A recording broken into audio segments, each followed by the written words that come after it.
Summer season is synonymous with many things: vacations, conferences, concerts, experiences.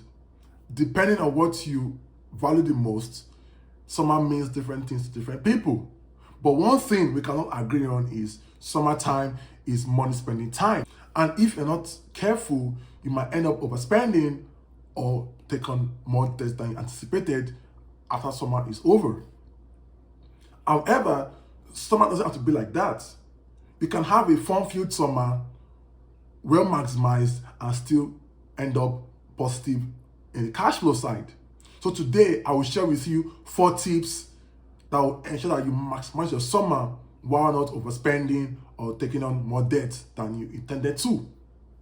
1, have a theme or an objective.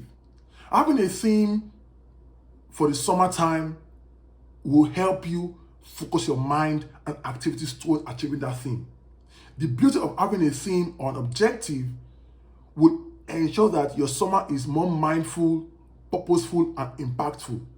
For my family, it is recharge, recovery, and relaxation.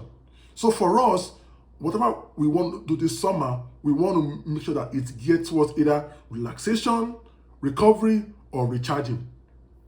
For you, it might be something else. It might mean rest. It might mean experiences. Whatever it is, have a thing in mind for summer. Take the time to sit down and say, this summer 2024, how can I make the best of it? What can I do? What do I care about the most to me and my family? This would ensure that when summer is over, you cannot look back and say, did I really have a good summer or a great summer?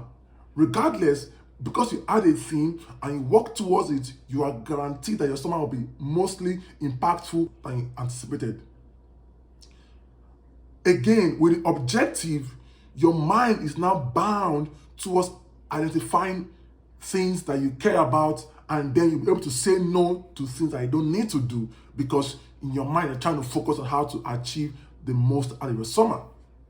2, have a budget and a set cap limit. Of course, you should have seen that coming.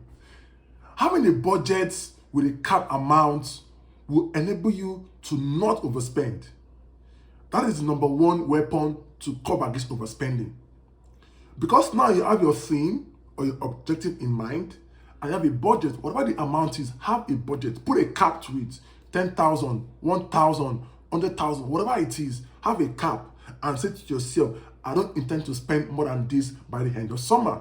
If you have kids and you have to factor in back to school materials, you can also add that to your budget and say, okay, come August 31, 2024, I don't want to spend more than this amount of money for the summertime.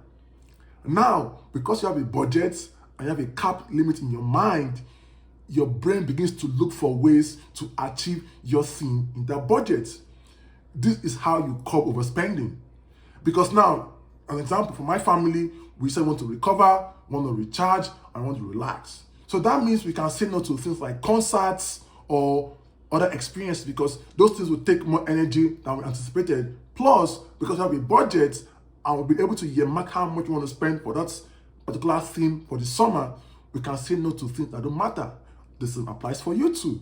Maybe for you, your family, you want to relax or do something else. Have a budget.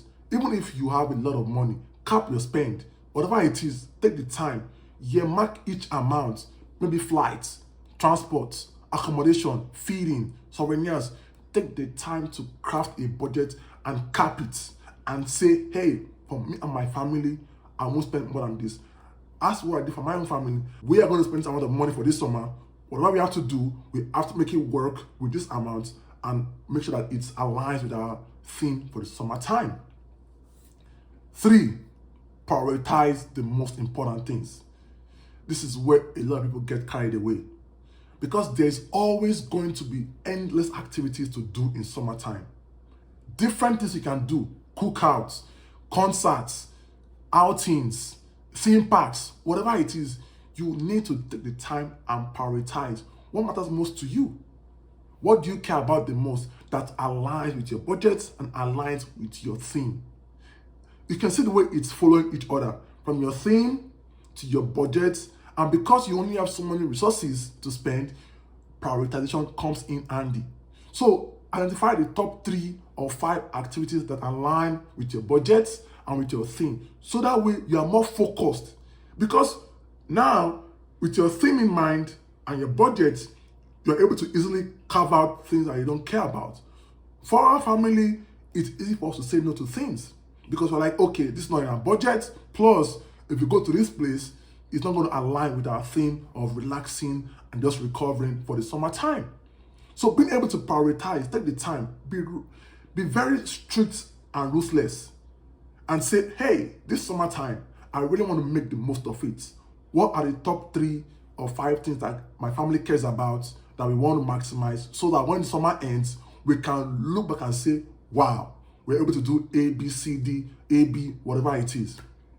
4, be efficient. Efficiency is one of my favorite things because it just activates my sense of like looking for ways to cut costs while achieving the same outcome.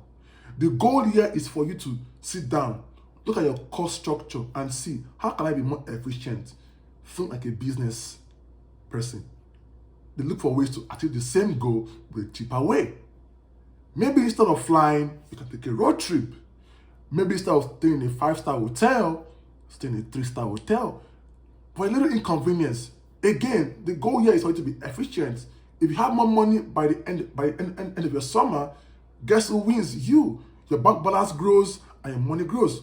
Of course, if your dream was to go to a 5-star hotel in Bora Bora and you've saved up the money for that and everything cash, go for it.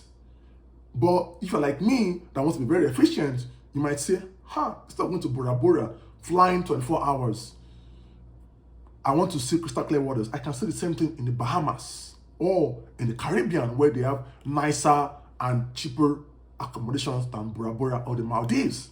The goal here is for you to sit down and start thinking, okay, maybe instead of eating at a Michelin star restaurant, eat at a normal sit down, fine dining restaurant. You have to identify ways to cut back your costs without necessarily compromising the outcome or the quality of your summer. This is a very beautiful thing to do. Follow these 4 tips and I guarantee you a maximized, fun-filled, and budgeted summer. Thank you for watching. Please like, subscribe, and share. Until next time, bye for now.